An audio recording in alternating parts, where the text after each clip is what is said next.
Пүйл Силас хоёр Амфифой Аполлиана хотоор ороод Тесалоник хотод ирлээ. Пүйл заншил ёсоор 3-7 хоногийн турш Бямгараг бүр Иудээчүүдийн хурлын танхимд очиж ертөнцийн эзний сургаалыг уншиж тайлбарлан илгээсэн аврагч Христэнд тамлуулан алагдахад ертөнцийн эзэн дахин амьлуулах ёстой байсныг батлан Есүс бол ертөнцийн эзний илгээсэн тэр аврагч мөн гэдгийг ойлгуулдаг байлаа. Еврейчүүд болон ертөнцийн эзнийг хүндэлдэг олон грекүүд, хотын нөлөө бүхий олон эмэгтэйчүүд гэх мэт хүмүүс Пүйлийн үгэнд итгэн дагжээ. Зарим иудээчүүд атаархаж, зах зээл, гудамжинд дэми ярьж суудаг хорон санаатай хүмүүсийг цуглуулж том юмэн дэгдээлээ. Тэр үед Пүйл Силас хоёр Яасон гэгч хүний гэрт сууж байлаа. Иудээчүүд тэгээд Пүйл Силас хоёрыг гэрээс хүчээр гаргаж олны өмнө авчирхаар Ясоны гэрийн үүд хаалгыг эвдлээ. Гэвч Пүйл Силас хоёрыг олоогүй учраас Ясон болон Есүс Христэд итгэдэг зарим хүнийг хотын зөвлөлийн өмнө аваачжээ. Пүйл Силас хоёр газар сайгүй хүн өмнөөсээр манай хотод ирэхдээ энэ Ясон тосож авсан. Роми хаанаас өөр Есүс гэгч хаан бидэнд бий гэж тэд ярьж Роми хааны тогтоосон хууль дүрмийг зөрчиж байна. Хэмээн тэр иудээчүүд хашгиралдаж олон түмнийг болон зөвлөлийн хүмүүсийн санааг бодлууллаа. Зөвлөлөөс Ясон болон түүний нөхдөөр торгуул төлөвлөөд чөлөөлжээ.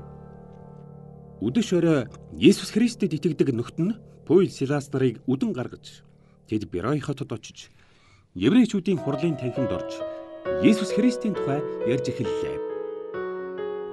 Берой хотынхан Есүс Христийн тухай тэдний яриаг сонсох дуртай боллоо.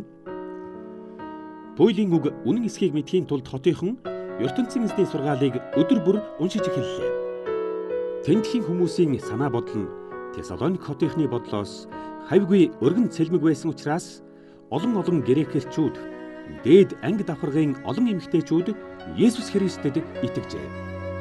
Пүйл Берой хотод очиж ертөнцийн эзний тухай ярьж байгааг Тесалоник хотын иудээчүүд мэдээд тийш очиж бас л олонний санааг самууруулж үймэн гаргахыг оролдлоо. Тийм учраас Пүйлийг Есүс Христэд итгэдэг хэдэн нөхдийнх нь хамт далайн эрэг тийш явууллаа. Харин Силас, Тимот хоёр Беройд үлдлээ.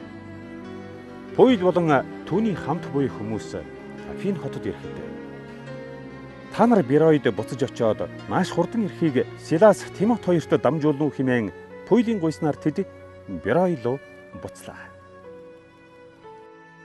Пүйл Афин хотод үлдэж Силас, Тимот хоёрыг хүлээхдээ хотын гудамжинд буй олон хиймэл бурхтыг харж сэтгэл өвдөж байсан учраас тэсгэлгүй өдөр болгон гарч еврейчүүдийн хурлын танхим, хотын зах зээл дээр иудээчүүд болон ертөнцийн эзнийг хүндэлдэг хүмүүстэй уулзаж Есүсийн тухай ярилцах болжээ.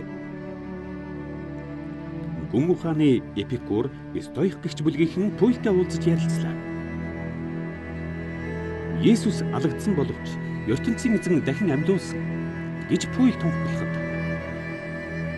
энэ усан толгойтой амьтан дэмэрч байна гэж зарим хүн хэллээ. Энэ хүн харь орны бурхтын тухай ярьж байна гэж зарим хэлжээ.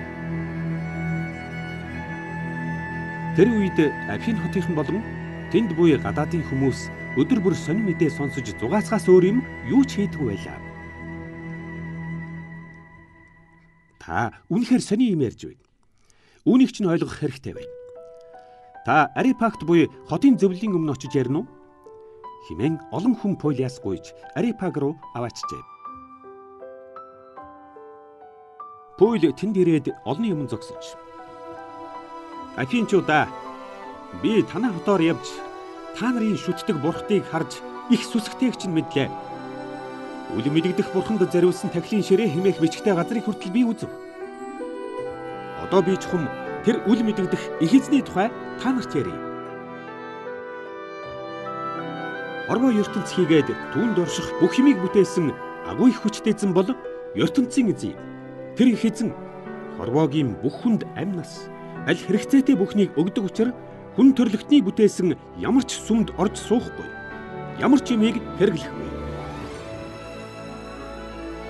Тэр их эзэн өнөөрт нэгэн хүнийг бий болгож даян дэлхийн бүх үндэстнийг тэр хүнээс эхлэн үүсгэсэн байна.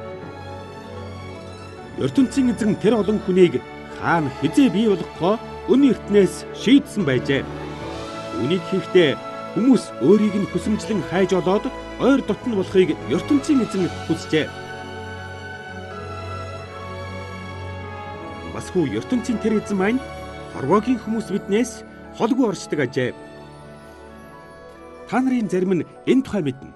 Тухайлбал биднийг ертөнцийн эзэн бүтээж амь нас өгч алтан дэлхийд алхуулдаг гэж танаа нэг хүн хэлжээ.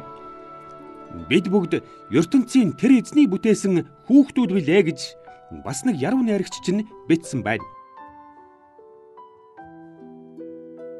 Бид үнэхээр түүний хүүхдүүд учир ертөнцийн тэр эзэн маань ямар ч чадамгай уран дарахны бүтээсэн алт мөнгө чулуун бурхадтай зүйрлэшгүй гэдгийг ойлгохдоо.